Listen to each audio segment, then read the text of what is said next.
539 dari Ibnu Abbas radhiyallahu anhu, anna Nabi sallallahu alaihi wasallam ihtajama wa huwa muhrim wa ihtajama wa huwa shaim.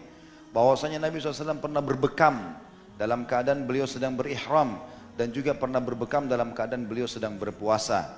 Hadis ini diriwayatkan Imam Bukhari nomor 43. Hadis ini juga memberikan ilmu kepada kita kalau boleh berbekam lagi puasa. Bahkan disebutkan oleh sebagian ulama dalam pengobatan nabawiyah, kalau orang berbekam sementara dia puasa justru lebih baik.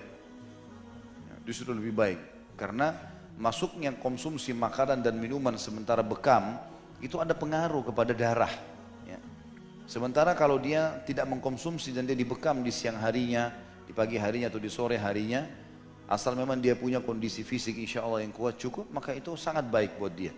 Mengeluarkan semua, mendetoks tubuhnya, mengeluarkan kotoran-kotoran. Kesimpulannya boleh berbekam sementara puasa. Hadits 540 dari Syayyad bin Aus radhiyallahu anhu, anna Nabiy sallallahu alaihi wasallam ata ala rajulin bil baqi wa huwa yahtajimu fi Ramadan faqala aftara al hajim wal mahjum. Bahwasanya Nabi SAW pernah datang kepada seseorang di Baqi yang sedang berbekam di bulan Ramadan, maka beliau bersabda, orang yang membekam dan dibekam telah batal puasanya. Hadis ini disebutkan oleh Imam 5 kecuali Tirmidzi dan disahihkan oleh Ahmad, Ibnu Khuzaimah dan Ibnu Hibban. Ahmad menyebutkan di 122, Abu Daud nomor 308, An-Nasai 217 dan Ibnu Majah 537.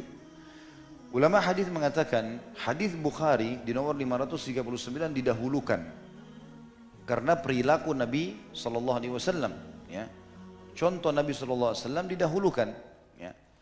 Dan kemungkinan besar kata sebagian ulama hadis, sabda Nabi SAW di hadis nomor 540 telah terhapus dengan hadis yang 539. Artinya kejadian waktu Nabi SAW bilang kepada orang yang berbekam di Baqi tadi, dua-duanya sudah batal puasanya, ini di awal hukum. Lalu datanglah hukum kalau Nabi SAW sendiri berbekam di bulan Ramadan, sehingga menghapus hukum tadi sebelumnya.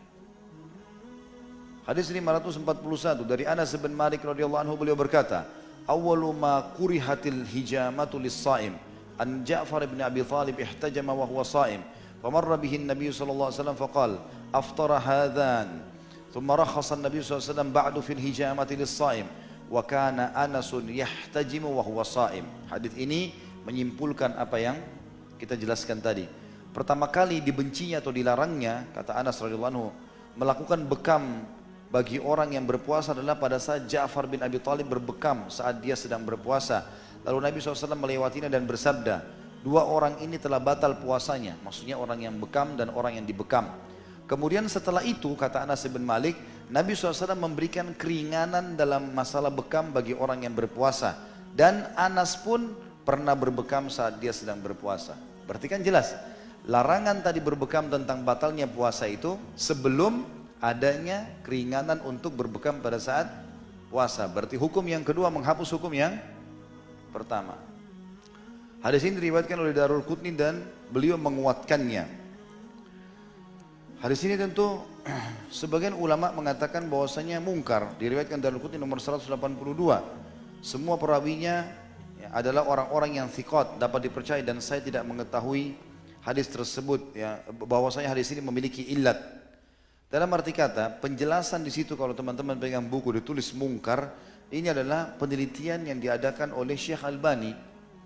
Tetapi murid Syekh Albani yang mentahqiq buku ini pun mengatakan, saya pribadi belum menemukan illat atau sesuatu yang memang menganggap hadis ini tidak bisa diterima. Sementara hadis ini semuanya yang sanad hadisnya adalah orang-orang yang bisa dipercaya. Maka berarti hadis ini dijadikan sebagai pegangan, ya. Dan hadis ini menyatukan dua buah hadis tadi yang sudah kita jelaskan sebelumnya.